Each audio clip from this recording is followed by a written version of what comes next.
இந்திய ராணுவம் அப்படின்னா அதில் வந்து எல்லாமே இந்திய ராணுவம் தான் அப்படின்னு பலராலும் பல விஷயங்கள் நம்பப்படுது. துணை ராணுவமும் இந்திய ராணுவம் தான் அப்படின்னு சொல்கிறோம். அது மாதிரி எல்லை பாதுகாப்பு படையும் இந்திய ராணுவம் தான் சொல்கிறோம். உண்மையிலேயே அது எப்படி சார் புரிஞ்சுக்கிறது? அதாவது நான் சில மணித்துளிகள் எடுத்து இதை எக்ஸ்பிளைன் பண்ண விரும்புகிறேன். ஃபர்ஸ்ட் அண்ட் ஃபார்மோஸ்ட் வந்து இந்திய பவுண்டரி, இந்தியாவினுடைய எல்லை, கம்ப்ளீட் எல்லை, எல்லைக்கு வெளியே இருக்கிறது எக்ஸ்டர்னல், எல்லைக்குள்ளே இருக்கிறது இன்டர்னல்.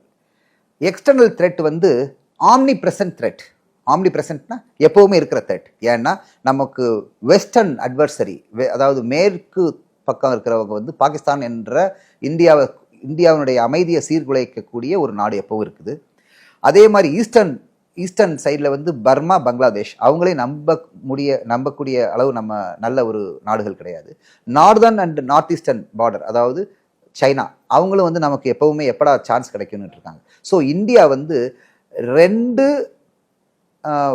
டூ ஃப்ரண்ட், இரண்டு தரப்புகளில் நமக்கு வந்து எதிரி நாடு இருக்கிறதுனால ஒரு ஸ்ட்ராங் எக்ஸ்டர்னல் அக்ரெஷனை தடுக்கிறதுக்கும் இந்தியாவினுடைய சாவரனிட்டியை, இறையாண்மையை காப்பாற்றுறதுக்கும் இருக்கிறது தான் இந்தியன் ஆர்மி, நேவி, ஏர்ஃபோர்ஸ்.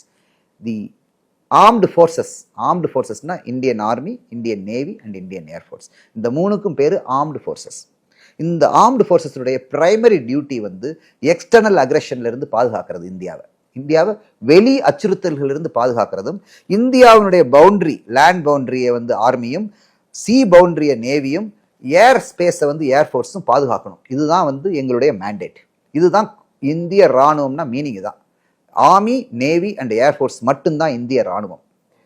இது இல்லாமல் இந்த வேலையை செஞ்சால் வந்து நம்ம பண்ணிடுறோம், ஒன்றும் பிரச்சனை இல்லை. அதனால தான் எப்பப்பெல்லாம் சண்டை நடக்கும்போது இந்த மூணும் தான் ஃப்ரண்ட்ல இருக்கும்.